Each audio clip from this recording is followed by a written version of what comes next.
हर से दूर एक वीरान पहाड़ी पर एक सदियों पुराना बंगला खंडहर में तब्दील हो चुका था। उसके चारों ओर फैले घने पेड़ और काली झाड़ियां उसे एक भयानक रूप देती थीं, जैसे कोई विशालकाय जीव अंधेरे में छिपा बैठा हो। स्थानीय लोग फुसफुसाते थे कि यहाँ एक ब्रिटिश अधिकारी ने आत्मा की शांति के लिए आत्महत्या की थी और उसकी अशांत आत्मा आज भी दीवारों में कैद है। रवि, प्रिया, समीर और नेहा, 4 दोस्त जो हर चुनौती के लिए तैयार रहते थे, उन्होंने एक तूफानी रात में इस बंगले की यात्रा करने का फैसला किया। बिजली बार बार कड़क रही थी और उनका दिल जोर जोर से धड़क रहा था, फिर भी उत्सुकता उन्हें उस भयावह जगह की ओर खींच रही थी।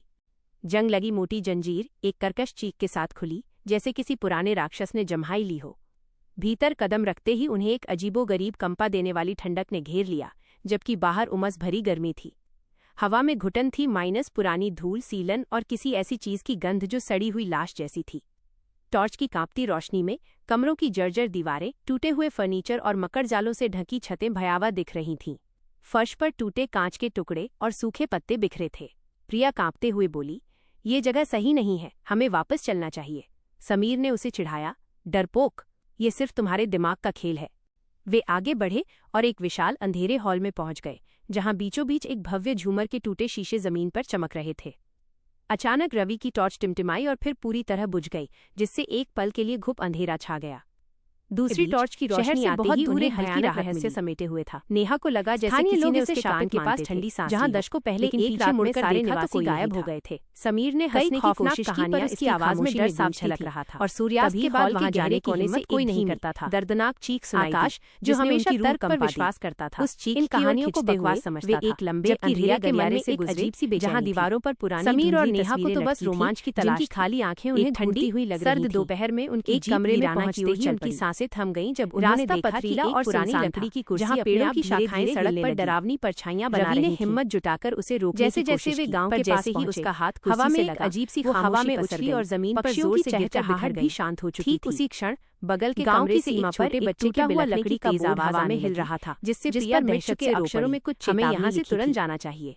अंदर कदम बचाकर भागने को झोपड़ियां और खंडहर होकर हवा का झोंका आया और मुख्य दरवाजा जोर से बंद हो गया, जैसे किसी अदृश्य शक्ति ने उसे अंदर से भर जगह जमी थी। कमरा में सड़ी हुई घना और काला, कुछ अनजानी चीज की रोशनी में उन्होंने देखा कि समीर कहीं दिखाई नहीं दे रहा था। अपना कैमरा निकाला, समीर तस्वीरें खींचते हुए भी उसे एक अजीब सी घबराहट। प्रिया ने चीखा, पर कोई जवाब नहीं मिला। पुरानी नेहा को लगा जैसे किसी ठंडे, जिसके पास बर्फीले हाथ लकड़ी की गुड़िया पड़ी थी, माइनस वो एक भयानक चीख के साथ जमीन पर कोई बच्चा उसे छोड़कर गया। आंखें खुली थीं, रिया को लगा जैसे कोई उन्हें लगातार डर भरा था। उसकी रीढ़ में जब रवि और प्रिया ने नेहा को उठाया, घर में प्रवेश किया जहां हर चीज धुंधली से भयानक आकृति उभरी। तभी एक दूर कोने से लंबा पतला साया सुनाई, जिसकी आंखें लाल अंगारों की तरह चमक रही थीं।